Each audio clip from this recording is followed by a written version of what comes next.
5 notizie dalla Liguria, da Ponente a Levante. Sono 641 i posti messi a disposizione per l'assunzione di infermieri a tempo indeterminato nell'area metropolitana di Genova. Inoltre, per rafforzare il personale nelle case della comunità, è stato bandito un avviso rivolto a medici libero professionisti. La Protezione Civile della Liguria sta monitorando con attenzione la situazione determinata dall'imponente frana che ha interrotto l'Aurelia ad Arenzano. Nelle prossime ore si potrà procedere con una prima stima degli interventi necessari per il ripristino della viabilità. È stata varata la nuova nave idro-oceanografica maggiore Quirinale della Marina Militare nel cantiere Fincantieri di Riva Trigoso, un concentrato di tecnologia in grado di operare in tutti i mari del mondo, compresi i poli.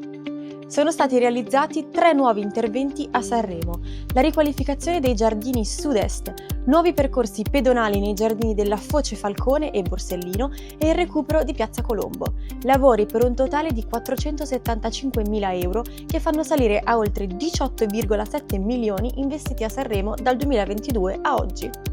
Firmato ad Algeri l'accordo di cooperazione tra Università di Genova, Filse e 7 principali atenei algerini. L'accordo, valido 5 anni, valorizza le attività di ricerca, didattica e trasferimento tecnologico. Queste erano le 5 principali notizie di oggi. Seguiteci sui canali ufficiali della Regione Liguria.